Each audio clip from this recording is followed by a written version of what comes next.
And good morning, America, from the USS Enterprise, home to the cast of Star Trek: The Next Generation. I'm Charles Gibson. And I'm Joan London. It is Thursday, February the 13th, the fourth day of our Great Hollywood Wake-Up Tour, and we're on the bridge, which is really neat. There's neat stuff around here in the Enterprise. It is 1992, but we really come to you from the 24th century. What did you just do? I turned something on. They know we're here. I think they've spotted us.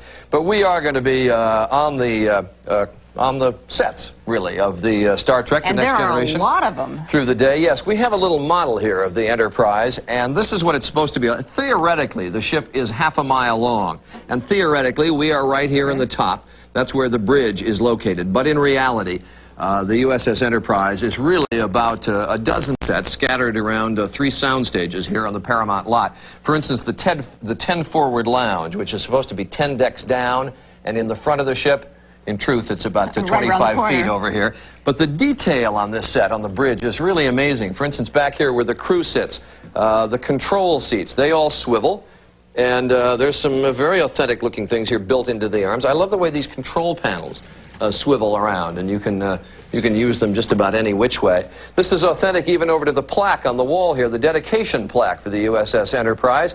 It says here it was launched stardate 40759.5, which I'm told translates to year 2363. That's when the ship was launched. Made in the Utopia Planitia Fleet Yards. In Mars. In Mars, of course. Where else would it be built? So we're going to be here moving around these dozen sets or so, where the Enterprise is located on the Paramount lot today. We're going to be talking to the entire cast in the Intergalactic Lounge, I'm told. But we're also going to have to put fantasy aside for a while and deal with some reality, because they've had a terrible, deadly storm out here in California. Ever since we got here, we've been in the middle of it. It has been pouring since Sunday. We'll have an update.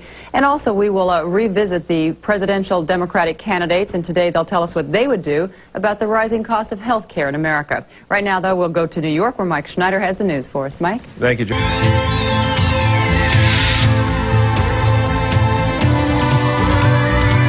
In our next half hour, the cast and crew of Star Trek: The Next Generation. Spencer and Joan and John North were just talking about the torrents of rain that have hit the Los Angeles area, and we can hear the rain beating on the roof of the soundstage here on the Paramount lot. We understand we took a rather major power hit in that last segment. Hopefully the USS Enterprise has auxiliary power sources, and they will work for us through the program. It is now 16 minutes after the hour. The countdown to the New Hampshire primary continues, and I'm going to be up there next week. And as you've been hearing all this week, the polls on the major Democratic candidates remain very much in flux. This has been a campaign driven in recent days by sensational headlines, but it has also been a campaign driven to a remarkable degree by a discussion of the issues. All this week, we have been comparing the views of the 5 major Democratic presidential candidates on a variety of issues. This morning's topic is the health care system in America and how to heal it.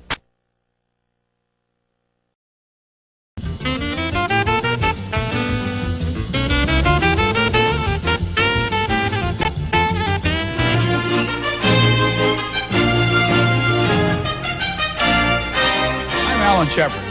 As America's first man in space, let me express my very best wishes to the crew of the USS Enterprise as they explore new galaxies and unknown worlds. Good morning, America. And good morning, everyone. I'm Joan London. And I'm Charles Gibson. Good to have you with us. It is Thursday, February 13th. We are on the set of Star Trek: The Next Generation, and that was very nice for Alan Shepard. It really was. To do that. So many of the astronauts apparently big fans of Star Trek.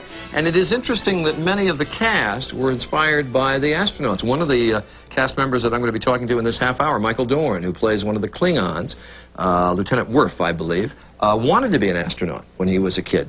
Didn't happen, but he got the next best thing, which is to be in this cast. Well, the next best thing for us, though, is to be making this our backdrop this morning. And these are some rather snazzy digs. Look at this, the bed and the whole area. This is a little bedroom here. These are the guest accommodations on the USS Enterprise. The guest accommodations, right. And we, of course, are guests this morning.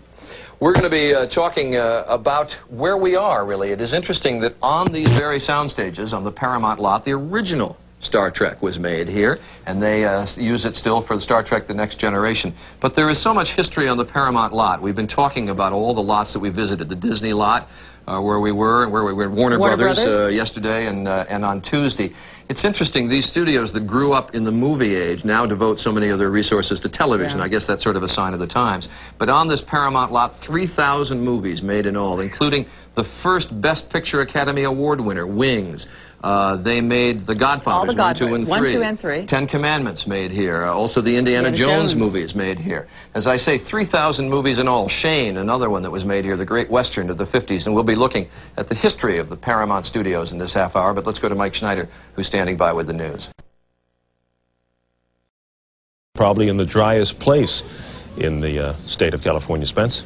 That is for sure, Mike, because I'm inside, still in the Starship Enterprise, and of course you must be properly attired to fit in here, so I've found a commander's uniform, and I'll tell you more about this and this location in just a moment. But first, let's go to the maps and take a look at, we're not going to the maps actually, but to videotape of a back here in 10 Forward, which is the bar and general hangout on the Starship Enterprise, and I'm going to try to sit down in these tushy huggers. We'll see if they hold up. Oh, yes. And I'm still looking for a cup of coffee. You think I can get some coffee around here, bartender? That doesn't look like coffee. What is this? Gorgon stomach extract. I see. Regular or decaffeinated? Both. Great way to start the morning with Gorgon stomach extract. Here's looking at you. A history of a studio of paramount importance in just a moment when Good Morning America continues.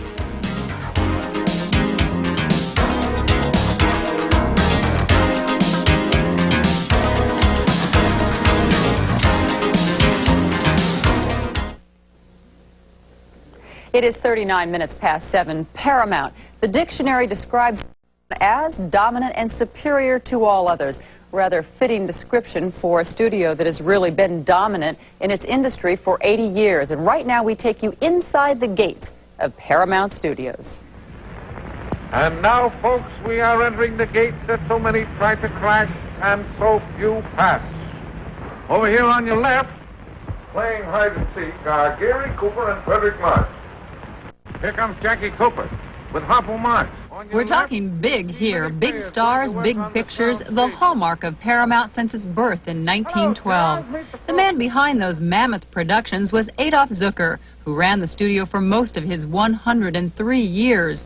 And he hired a director who understood the concept of big. Are you ready, tape?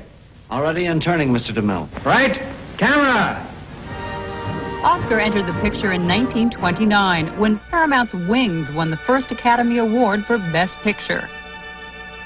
Of the 3,000 movies to follow, these faces in films are but a few. The Marx Brothers, Mae West, Bob Hope and Bing Crosby on the road to Singapore and everywhere else. Sunset Boulevard with Gloria Swanson, and Alan Ladd as Shane. A.C. Lyles got his first job in Paramount's mailroom. When I came here in 1937, they tell me, that was 55 years ago, they say, A.C., you were here during the golden years. It's true. We made a lot of pictures, we had a lot of stars, and one time or another, every star, every writer, every producer in town has worked on the Paramount lot. So today, although we're making fewer pictures, we're making bigger pictures, we're making better pictures, and we're making pictures that are better received. So when the gates of Paramount swing open today, you see the stars of 1992, like Harrison Ford and Ann Archer shooting Patriot games, the popular TV shows, Cheers, Star Trek, The Next Generation, Wings, and of course the ever-so-entertaining Arsenio Hall. What's it? This is Good Morning. No, I told y'all, this is Good Morning America. Go. Hey, go home. Bye-bye. Bye-bye. Y'all make me nervous. Go. Shame on him. An enterprising cast comes trekking in when Good Morning America continues from Hollywood.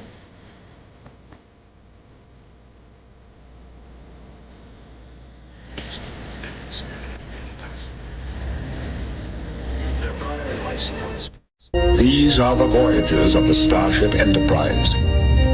Its continuing mission to explore strange new worlds, to seek out new life and new civilization.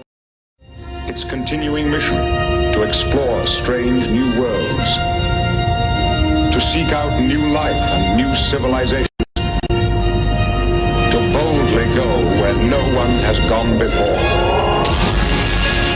Star Trek: The Next Generation is set in the 24th century. Now, that's about, I think, 80 years after the original Star Trek. The starship is much, much bigger now, but it is still called the Enterprise, just like before, and space still presents its weekly challenges. Mr. Worf, what is your analysis? Tactical sensor readings are indeterminate. They don't even give us enough for an educated guess. And yet all of our sensors are operating properly. Can there be an intelligence at work here? Counselor, do you sense a life form out there? No, I don't think so. No, there's nothing. Nothing. All right, and I am with 3 of the cast members now in regular everyday clothes. And with me this morning, Jonathan Frakes. He is First Officer Commander William Riker. Well, number 1, right? And also Marina Sirtis is the ship's counselor, Deanna Troi. She's got all kinds of, she's a space age psychologist, but I think you've got special powers. Yeah. And Brent Spiner plays the part of Data. And you're a robot or an android. You're not human.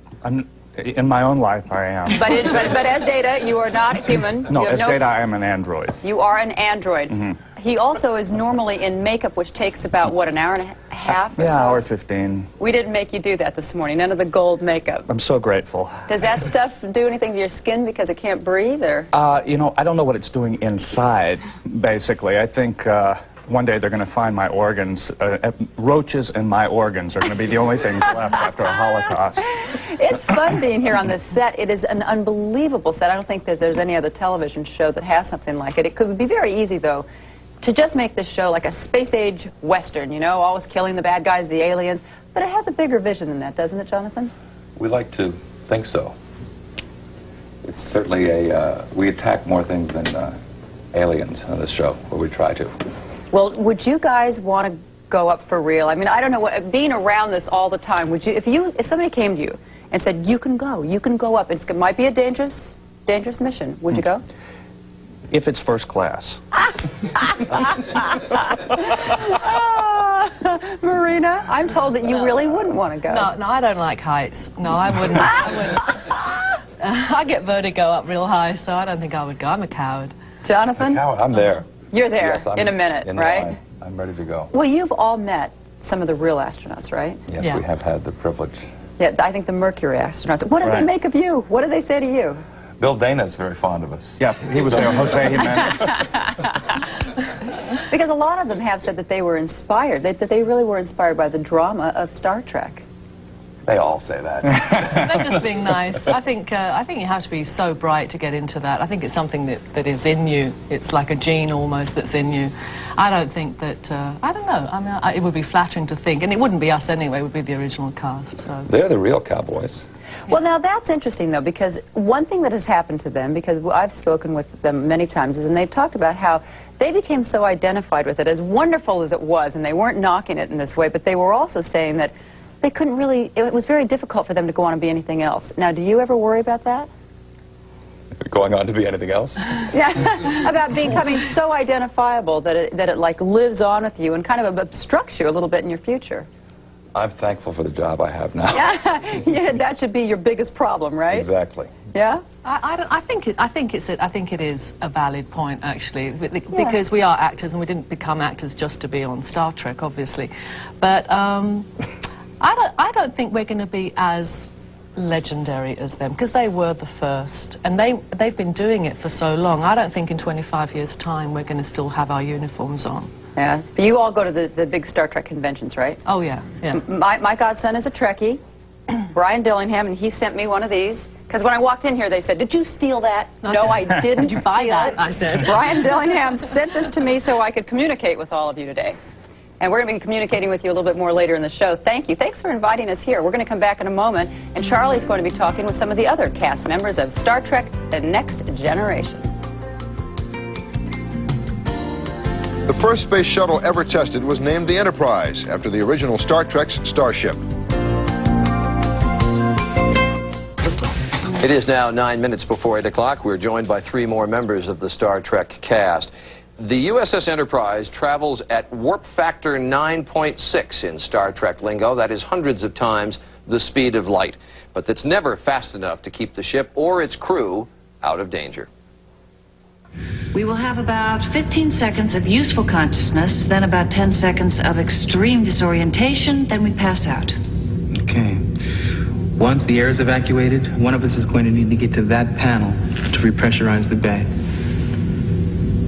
We're ready. EPS taps online. Phases firing.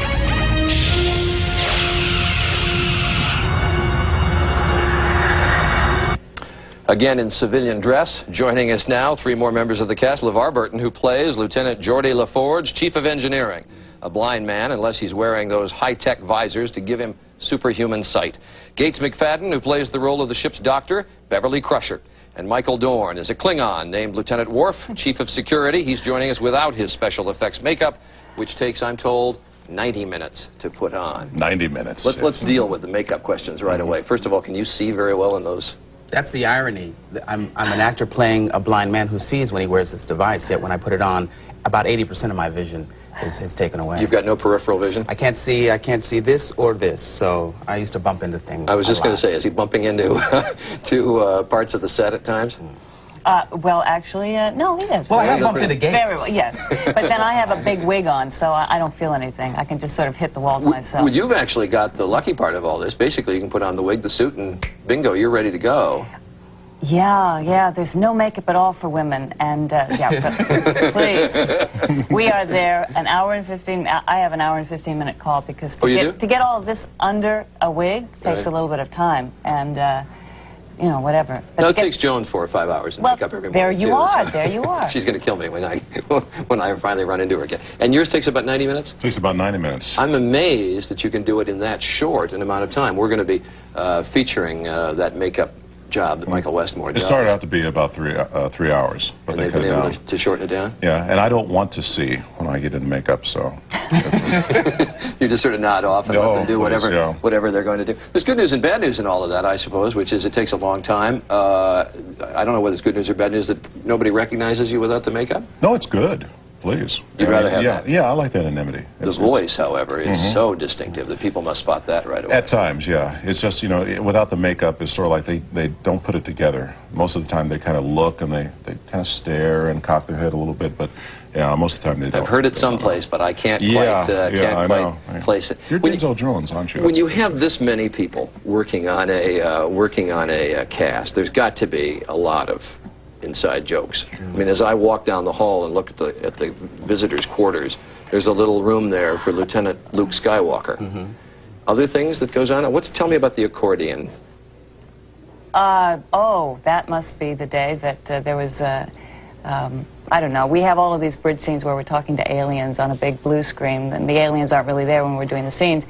And at one point, they were all on the bridge, all of the crew, and it was an alien who was about to speak. And I just happened to have my son's little concertina, and I just started to play a song behind instead, which just livened it up. I don't know. You all fans of the original show? I was. Were you? Yeah. You wanted to be an astronaut, I'm told. Yeah. When I was, yeah, I figured I'd, you know, I used to send away the box tops of cereals for the old Friendship 7 spacecraft, and I put it together and fly it around the house and all that stuff. And you know, when I got of draft age, I found out I have an eye deficiency, and you couldn't do it. Well, this is the next best thing. Plus, you don't get hurt this way, you know. That's true. Much safer. We're going to bring you all back a little bit later, and LeVar, I want to ask you when you do come back. I know so many people associate you with Roots and the recent death of Alex Haley. We'll talk to you about that a little bit when we talk to you in our 8 o'clock hour, 8:30 half hour. So I'll see you all again a little later. Right. It is now 4 minutes before the hour. We'll be right back.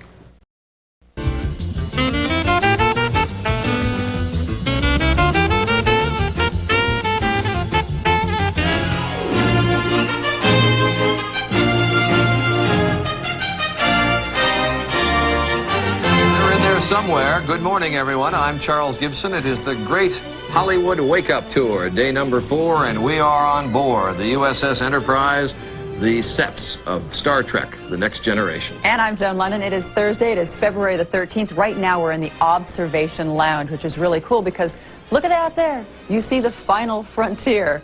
And Gene Roddenberry, the late Gene Roddenberry, who really created this program, he really believed that in the 24th century there would be very, very little wood. It would be a precious commodity. So you don't see a lot of wood around. But look at this, where it's really important. They put the nice touch here of the wood. And he was really astute about all those little kind of touches. Yes, he was, and the detail on this set is really amazing, and we're not moving at warp speed because you can see all those stars out there, but maybe we'll pick up to that speed a little bit later in the program. You may have noticed, if you've been watching through the week, that we are sort of equal opportunity visitors this week. Yes. We were on one ABC set, one NBC, one CBS, one Fox set tomorrow, Beverly Hills 90210, and this program is distributed in syndication. It's a syndication program, which means it's not carried on a network, but it is sold to each local station that carries it individually. The fact that we're on a Fox set, the fact that we're on a syndication set, points up all the new sources of programming that exist in television. And we're going to have a very unique half hour, because we're going to be talking in this half hour to the entertainment chiefs of ABC, CBS, NBC, and Fox about the future of television, the future of the kind of programming that you'll be seeing in coming years. But right now, let's go to Mike Schneider, who's standing by with the news. Mike?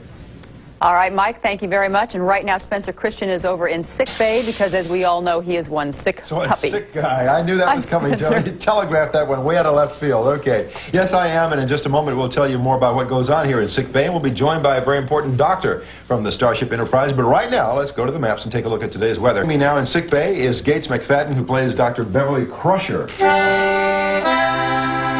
An appropriate introduction. Is that why they call you the Crusher? Absolutely, absolutely. Tell us about some of the gadgets you've got here, Doc. All right. Well, this is the medical tricorder, which is the very, very essential item to have in your sick bay in the 24th century. You can do a little diagnostic. Am I in good condition? We'll talk about it later. And all sorts of things come up on the little medical screen here. We don't want them to see that. Very fancy-dancy. And then these are tools that, well, I don't even want to tell you what we do with those. I don't even want to know. Hypo spray. Rubber gloves, please. We have antiques from the 21st century. Actually, that's not supposed Dustbuster? to be. But anyway, so all of these things function to keep you very healthy and fit in the 24th century. Okay, we'll complete the diagnosis during the break. Okay. Back to Joan. He didn't look sick to me. I think he's faking it. The next 10 years of television when we come back.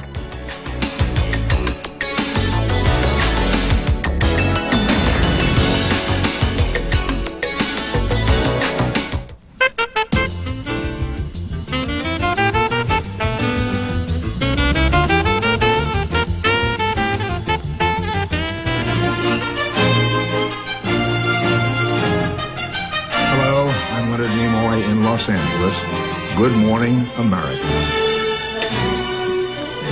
And good morning, everyone. I'm Joan London. And I'm Charles Gibson. Good to have you with us on deck, the USS Enterprise, Star Trek The Next Generation, our home for today, and it is Thursday, February 13th. And can you make some magic happen right behind me?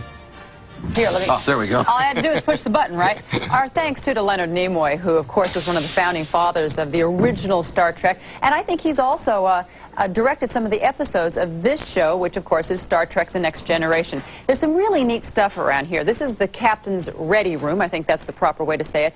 And this is the captain's old ship. It's a model of the old ship. It's called the Stargazer, but the Stargazer got blown up in a battle with Maxia, you know? Yeah.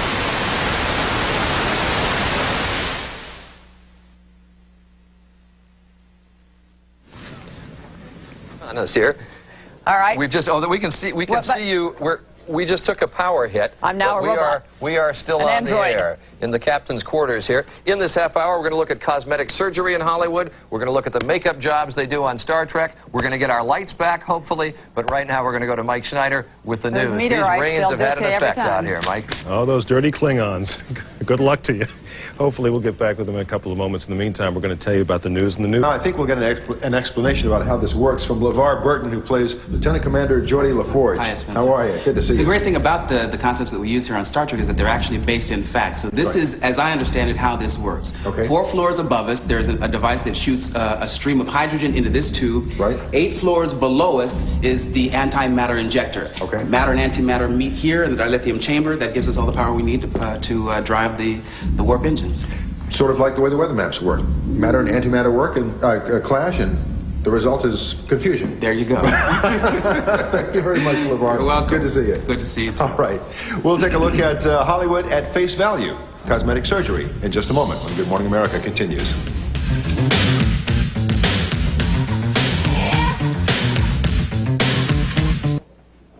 We are definitely in the land of beautiful people out here in Southern California. And as Dr. Nancy Snyderman reports, any Hollywood hopeful who wants to really keep pace with the competition must not only put their best foot forward, but their best face as well. We're back once again with the cast of Star Trek The Next Generation, which I believe has had about 9 Emmys so far. And I'll introduce them in order back here. LeVar Burton and Marina Sirtis. Right here, Brent Spiner without his gold makeup on so that you recognize who he is. Gates McFadden, Michael Dorn, and Jonathan Frakes. And, you know, we were talking just before we came back from commercial about the fact that this program where we are this morning is so different from all the other programs where we've been all week long, which have been situation comedies. There's an audience there, and they go through these rehearsals, and then they shoot it with 3 cameras.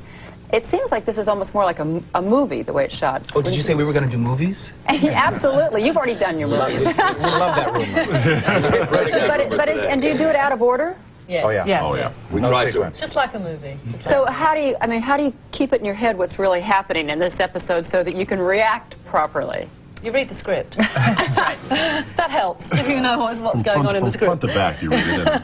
But one camera, is that? One camera. Well, sometimes we do sometimes two. They have 2 cameras going at the same time to get different coverage. But they're long hours, and it's like we do 7 days usually per episode. I think the biggest difference probably is that people who do half-hour shows have lives. And you do not. But listen, you must enjoy working, because one of the interesting things about this ensemble cast here is that you're doing things all together outside of this program. I know some of you were working on a play together. Right. You did an album, right? Yeah. And you got some of them to sing, what, backup? We had one number where... the boys sang backup. Yeah, the 4 guys. Okay, ready? No. They did the background vocals, and they were sensational. We did an Ink Spots number, and we called ourselves the Sunspots. So you obviously all like working together. It's because the dynamic. About this job. Yes, really is. yes. I mean, I know it's cliched, but we all actually like each other. I mean, except for Jonathan. Yeah. Well, I remember talking to you, LeVar, when you were first coming on the show. And, you know, you have to come into this cast that's there. And you got to work into the dynamics of it all. It's been fun. It's been one of the best working experiences of my career. I really love these people, and it makes these people make it worth it to come here every day and do this. Well, you know, Gene Roddenberry, who passed away, of course, is the creator of this, and I know Charlie said he'd let you have a chance too, LeVar, talk a little bit about Alex Haley, since you're so associated with Alex Haley, and he just passed away. Yeah, Alex just passed. I think we're all really lucky to have had the experience working with Gene. Alex, again, another giant in his field, who has passed. Both men of tremendous vision, and it's nice that we're able to honor their memory. You bet. Lucky to be able to work on programs like this. It's been a lot of fun. We really thank you for inviting us here today. Neat set. Don't leave. Don't go on. All day long. Didn't you hear? I should have already said we'll be back in just a moment. You know, Paul Bunyan died. He was a giant in his field. Good Morning America is brought to you by Cotton Incorporated.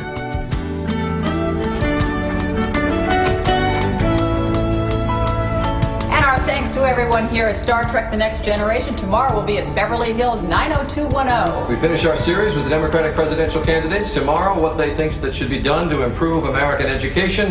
And where do we finish this show with the transporter room? So let's beam out of here. From all of us at Good Morning America, have a cosmic day.